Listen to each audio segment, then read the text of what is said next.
আজ আমার জন্য সবাই কষ্ট পাচ্ছে। আমার এই জীবন রাখার থেকে না রাখাই ভালো। হ্যাঁ হ্যাঁ, মর মর, আল্লাহ তো তোকে এই জন্যই পাঠিয়েছে। আমার এই চেহারা আমি আর কাউকে দেখাতে চাই না।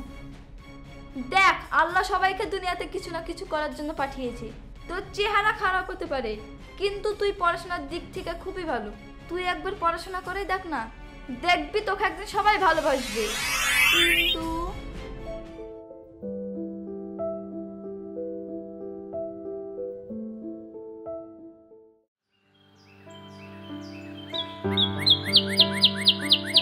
সব কথাই তো হলো, তাহলে এবার মেয়েটাকে দেখান। ও হ্যাঁ, কই গো, হুড়ি খেলে আসো।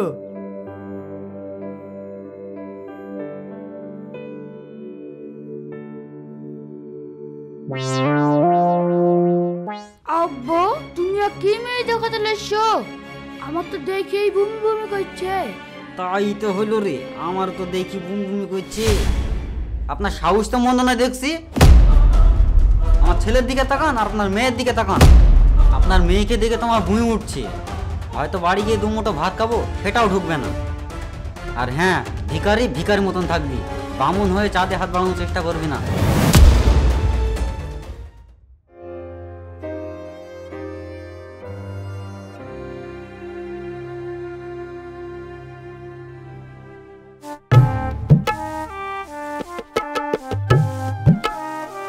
ওগো চাচা, তোমার মেয়ের তো বীর বয়স হয়ে গেছে, তোমার মেয়ের বিধি বানা নাকি?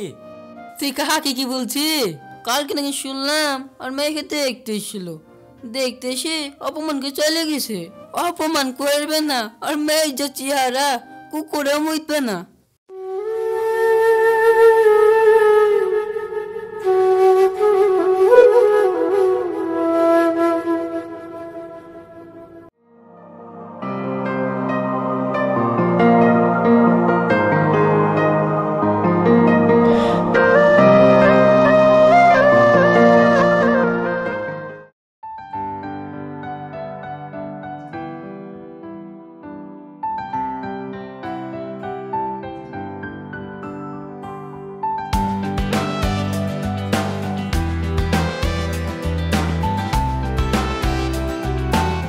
ভাবি, আমাকে কাউকে দিয়ে গলির মোড় অব্দি এগিয়ে আসতে পারবেন? আসলে ওই গলির মোড়ে কিছু বকটি ছেলেরা আড্ডা দেয়, তাই আমার যেতে খুব ভয় করছে।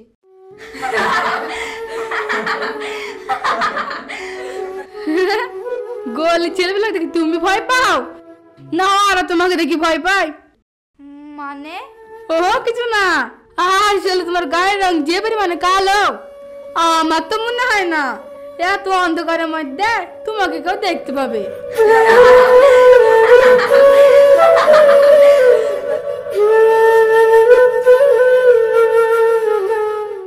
হে খোদা, যেহেতু তুমি দুনিয়াতে মানুষকে পাঠিয়েছো, গায়ের রংটা একটু ফর্সা করে পাঠালে কেমন ক্ষতি হতো? গায়ের রং কালো হতে মানুষের লাঞ্ছনা কঞ্চনা আজ যে সহ্য হয় না।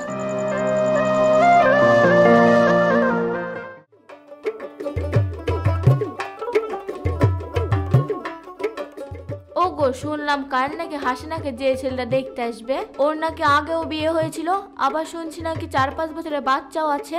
হ্যাঁ, বিয়ে করেছিল, সাথে একটা 6 বছরের বাচ্চাও আছে। কেন, তোমাদের কোনো সমস্যা আছে? জেনে শুনে নিজের মেয়েকে এমন একটা ছেলের সঙ্গে বিয়ে দেওয়া কি উচিত হবে? তোমার মেয়ের জন্য এমন ছেলে পছন্দ করবে না তো রাজপুত্র পছন্দ করবো? কোন রাজপুত্র তোমার এই কালো মেয়েকে পছন্দ করবে শুনি? মেয়ে পেটে থাকাকালীন কি তোমাকে কয়লা খাইছিলাম যে তুমি কালো মেয়ে পয়দা করেছো? আর হ্যাঁ, একটা কথা কান খুলে শুনে রাখ, কানা ঠসা ন্যাংরা যেই তোর মেয়েকে পছন্দ করবে তার সাথে তোর মেয়ের বিয়ে দেবো। কোনোভাবে কালো মেয়েটা কার হাতে তুলে দিতে পারলে দায়মুক্ত হয়ে বাসি।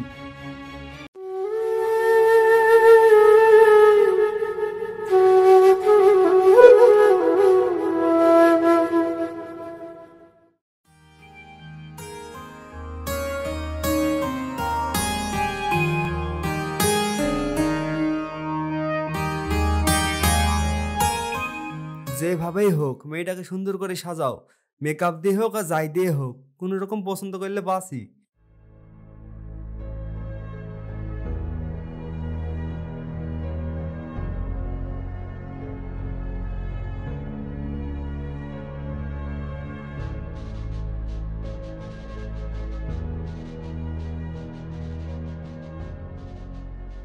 তো ভাই সাহেব, আমাদের মেয়ে তো দেখা হলো, তো বলেন আমাদের মেয়ে পছন্দ তো? আর আপনাদের কোনো দাবি দেওয়া থাকলে বলেন, আমার সামর্থ্যের মধ্যে হলে আমি যতটা পারবো দেওয়ার চেষ্টা করব। আপনার মেয়ে যা কালো, কোনো ছেলে বিয়ে করবে না।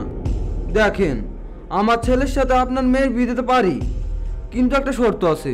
হ্যাঁ হ্যাঁ, বলেন বলেন, আপনার কি শর্ত? দেখেন, আমাদের বলতে গেলে সেরকম কিছু দাবি নাই। বলতে গেলে আমার ছেলে শ্রীরামপুর বাজার স্টেশনারি দোকান খুলবে বলছে, তো 10-15 লাখ টাকা মতন লাগবে। দেখেন, আমাদের যা জমি জায়গা আছে সব বেচে দিয়ে 500 লাখ টাকা মতন হবে। আব্বা, আমি 5-6 লাখ টাকার জন্য এই ভূত মেয়েকে বিয়ে করতে পারবো না। আমি বিয়ে দিলে তো করবি, আপনার এই ভূত মেয়ে খেয়ে 10-15 লাখ টাকা না দিলে কেউ বিয়ে করবে না। টাকা দিয়ে মুরুদ নাই তো ডাকার কি দরকার? যত সব ভিখারির দল। চলেন আব্বা, কাজের সাথে বলছেন। বাজারে তো অনেক রকম বিষ পাওয়া যায়, খেয়ে মরতে পারিসনি। একের পর এক ছেলে তোকে রিজেক্ট করে যায়, আর গাড়ি গাড়ি টাকা চায়। এত টাকা আমি কোথায় পাবো?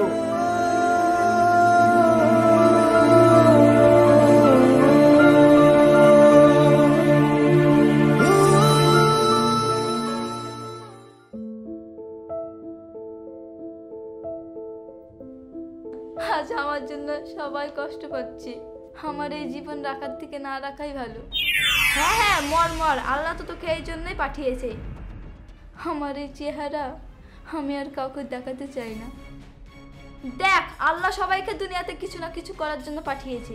তোর চেহারা খারাপ হতে পারে, কিন্তু তুই পড়াশোনার দিক থেকে খুবই ভালো। তুই একবার পড়াশোনা করে দেখ না, দেখবি তোকে একদিন সবাই ভালোবাসবে। কিন্তু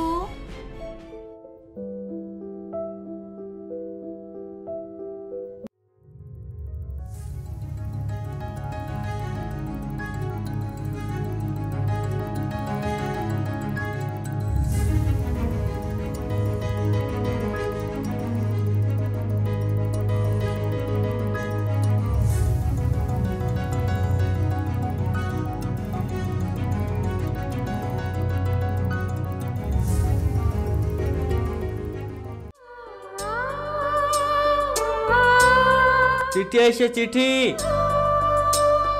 আপনার নাম কি হাসিনা? হ্যাঁ, আমার নাম হাসিনা। মা হাসিনা, ওইটা কিসের চিঠি রে? মা, আমি হাই স্কুলের টিচার হয়ে গেছি। সত্যি?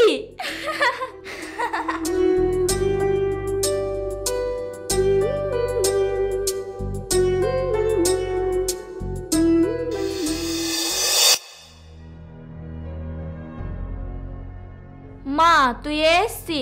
এদা তোকে দেখতে এসছে। ছেলের দিকে তাকান আর আপনার মেয়ের দিকে তাকান। আপনার মেয়েকে দেখে তোমার ভুঁই উঠছে। আমার দিকে তাকান আর আপনার ছেলের দিকে তাকান। আমরা ছোট লোক, আমরা ভিখারি। আমার মুখ দেখলে আপনাদের বমি আসে। যেহেতু আপনারা চলে এসেছেন, চা নাস্তা করে চলে যান। আর হ্যাঁ, আমি বামন হয়ে কোনোদিন চাঁদে হাত বাড়ানোর চেষ্টা করব না।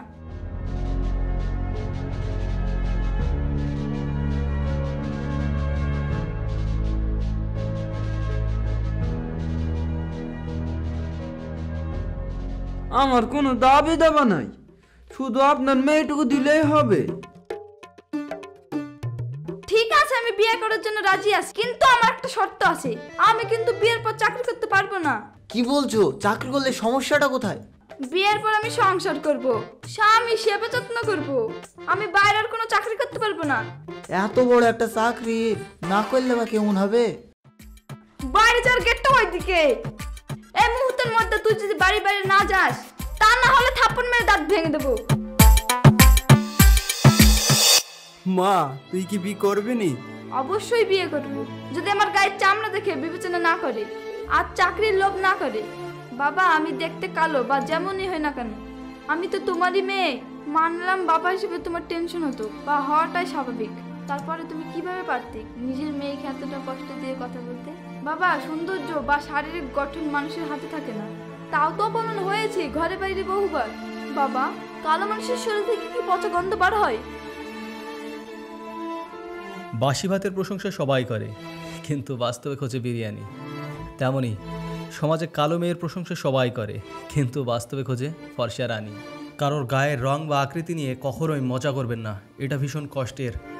আর আমরা যারা কালো হয়ে পৃথিবীতে এসেছি তারা মন খারাপ না করে ধৈর্য ধরুন, মহান আল্লাহ তাআলা আমাদের কোথাও না কোথাও জিতিয়ে দেবেন ইনশাআল্লাহ।